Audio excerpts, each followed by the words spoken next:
The dread spread not from combat, but from realization. These ships were not drifting relics. They were guardians. Preserved storms, waiting for a summons no alien mind could comprehend.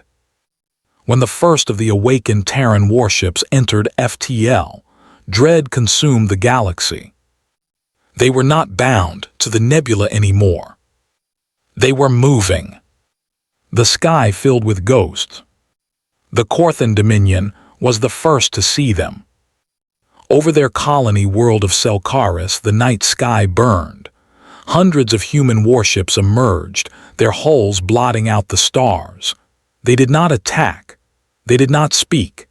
They simply moved in formation, executing maneuvers with terrifying precision, their presence alone silencing the planet beneath them. Elsewhere, Valen observatories reported impossible readings. The old Terran codes were still valid, able to bypass security systems that no alien had ever cracked.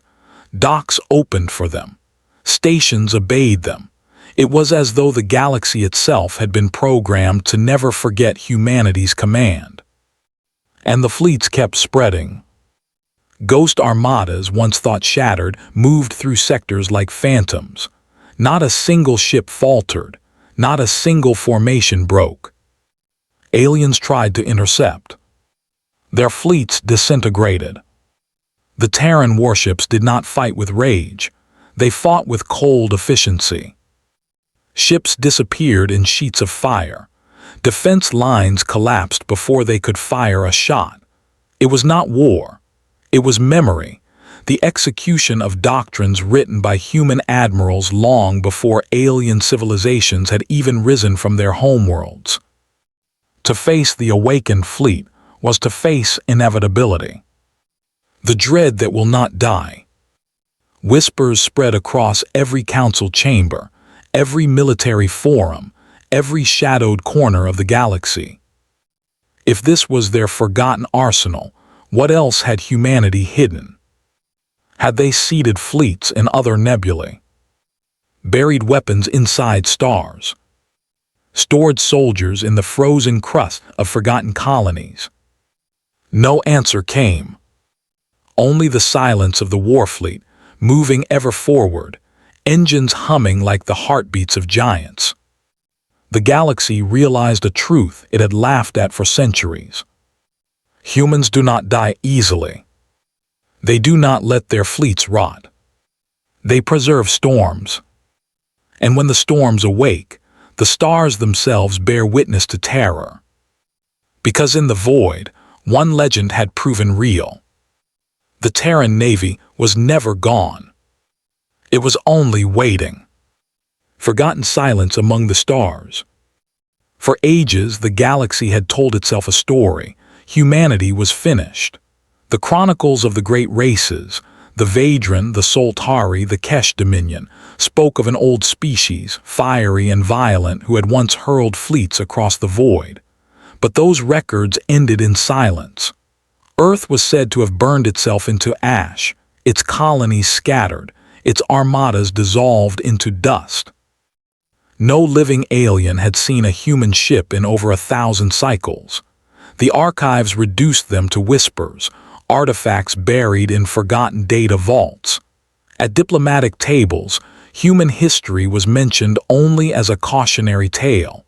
A species too passionate, too reckless, undone by their own wars. To the ruling councils, this was not tragedy, it was convenience. Humanity's absence meant stability, one less rival, one less storm in the stars. And so the galaxy grew complacent. The name Terran meant nothing but myth, their fleets extinct, their war songs silence, their weapons dust. Or so it was believed. Echoes in the graveyard. It began on the rim of Vadran territory in a system no one visited. A scout frigate drifted past a barren star, its sensors brushing against static. The signal was faint, buried in cosmic noise, but it pulsed with structure. Not natural, not random. The Vadran captain dismissed it at first.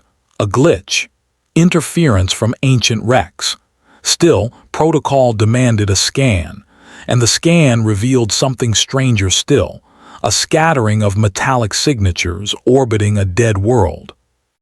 The maps marked it already, an old Terran station supposedly gutted long ago, a ruin from a forgotten war. Every archive confirmed, lifeless for millennia. Yet the readings didn't match ruins. The station was intact. Its orbit was stable. Its interior glowed faintly with residual energy, as if systems stirred within. The crew grew uneasy. Machines this old shouldn't hum. The captain ordered a deeper probe, but the closer their drones flew, the more the readings warped. Power signatures flared. Transmission bands rippled with encrypted bursts, impossible to decipher. And then came the most disturbing discovery. Formations of massive objects, silent and cold, arrayed in orbit like sentinels. At first they seemed derelict ships. Hulls scarred, hull plating blackened with age. A fleet entombed. The crew laughed nervously. Graveyard ships, they called them. Hulks drifting for no reason but inertia, nothing more. But one officer whispered what no one wanted to admit. They're aligned too perfectly for wreckage. The pulse awakens. Word spread through the Vadran hierarchy, but the council dismissed it. Ghost fleets, they said. Old legends, nothing more. Yet the reports multiplied. Merchant vessels crossing nearby sectors picked up bursts of strange code. Miners swore they saw silhouettes move against the stars. Finally, a Soltari expedition arrived to disprove the myth. Their cruisers glided into the system, scanners burning, weapons ready. What they found made their throats tighten. The ruins were not dead. In the silence of that star, lights flickered across the Terran station's hull. Beacons glowed like eyes reopening. The encrypted signals sharpened into coordinated streams. And then, the impossible. Reactors buried deep inside the ancient ship stirred. The derelicts trembled. Their hulls groaned with the weight of centuries as systems rebooted. Navigation arrays rotated, their long-dead sensors sweeping space like predators sniffing the air. Engines that had slept for 1,000 years roared back to life. The fleet was not a graveyard. It was a tomb that had never given up its dead. And the dead were waking. The day the stars burned. The first to move was a warship, colossal, jagged with scars, its Terran emblem still etched into its side. A dreadnought-class Leviathan, a design the galaxy had only seen in ancient records. Its engines flared, bathing the void in white fire. Then another stirred, and another. Rows of cruisers, destroyers, carriers, each shaking off millennia of silence, each aligning in formation with mechanical precision. The Soltari fleet panicked. Their admirals shouted for scans, for logic, for any explanation. How could systems this ancient remain intact? How could codes still execute flawlessly, machines obeying orders written long before their grandfathers were born? But the humans had always built differently. Where others recycled, humans preserved. Where others let history fade, humans buried storms for future skis. The Terran fleet moved as if no time had passed, their codes still valid, their protocols unbroken, their formations textbook perfect. And when the Soltari dared to test them, sending a warning shot across their path, the galaxy witnessed why humanity had once been feared. The response was immediate. 3 Terran destroyers shifted, their cannons igniting in unison. The warning ship dissolved into molten fragments before its crew even realized they were targeted. The Terran fleet did not stumble. It did not hesitate. It acted with the reflexes of an army that had never truly died. The sky turned red with fire. The terror of perfection. News spread faster than light.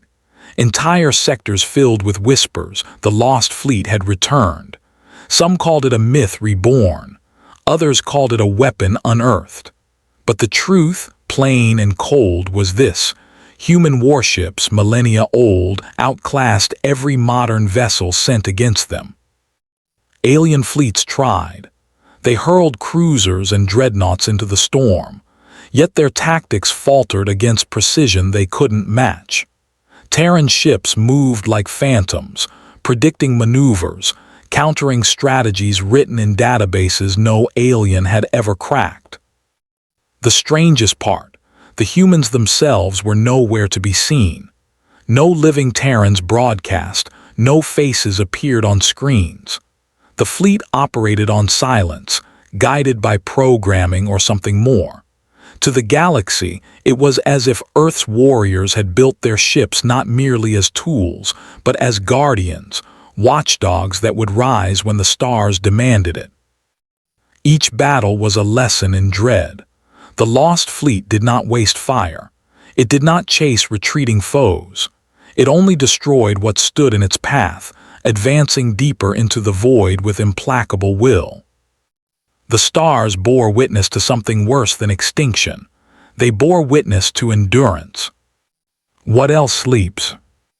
When the warfront finally broke and the alien fleets withdrew, silence returned.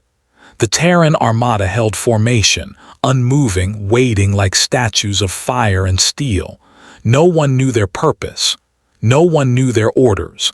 Only one truth became clear: humanity was not gone. Perhaps not alive in the way the galaxy expected, but not gone. The galaxy's councils trembled. If this was one fleet, forgotten in a dead system, how many more slept in the dark?